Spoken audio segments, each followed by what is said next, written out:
Good morning, everybody. This is Corey Windler. I have some guidelines for gifts to staff and students today. Just some basic things that everybody should probably be aware of. It's not a big deal, but definitely something to think about. First thing we're going to talk about is gifts to students, and basically there's only two reasons that students should ever receive gifts from the school. One of those is to incentive gifts, such as fundraising goals, whether that be items sold or total dollar amounts sold. And the second thing is special achievement gifts. So if they break some record or do something overall, then they could also receive some kind of a gift. Incentive gifts are only given to students who participate in the fundraiser itself. If they don't participate in the fundraiser, then they shouldn't be given any incentive gifts. You should also only use funds raised by the fundraiser to provide gifts. So if you're making money off of the school fundraiser, then you should use a percentage of the profits to provide gifts to those students who participated and did well. Thirdly, gifts should not favor one group of students over another group of students or over more than other students. All students should be treated fairly based off of the requirements that you give the students beforehand on how they can receive those gifts. Gifts to staff. Gifts to staff should also have guidelines that are known by all staff members. They are only special occasion gifts. They are usually paid out by social dues, such as birthdays, having a kid, things like that. They are managed by the social committee, and you should never use student funds for any reason to give things to staff.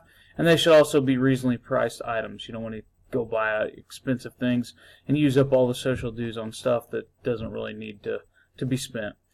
Fundraising gifts are another reason that staff could receive gifts, and they're, for example, if your class is the highest seller, then a lot of times they'll give an incentive to the teacher to let them have something as well, whatever that may be. And they should also be very inexpensive. All staff gifts should also be things for like PTA gifts.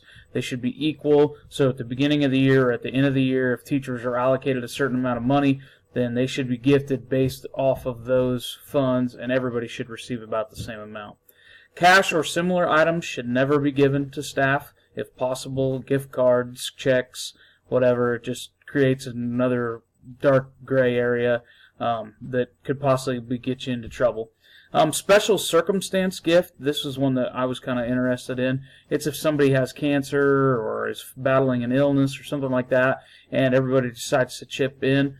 If that is given to somebody, such as money, if they're given money, that money can be taxed as income. So you kind of got to be careful on that one. So if you're ever in that position that you want to give somebody a special gift, then make sure that you consult with the accountants and everybody else so everybody knows what's going on. My final thoughts on gifts giving in schools are basically just use common sense.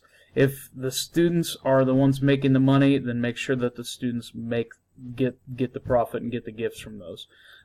Make sure you're not giving it to everybody else. So if one group of students was the ones doing the fundraising, then make sure that that group of students gets the funds for that, and that it doesn't go to another group of students.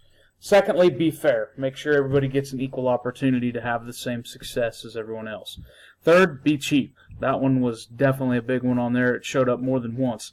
So anytime you see something that shows up more than once, definitely something to take into account. And the last one is just be aware. Just know what's kind of going on, know what the rules are, and if you have any questions, just make sure you ask. Thank you. Have a good one.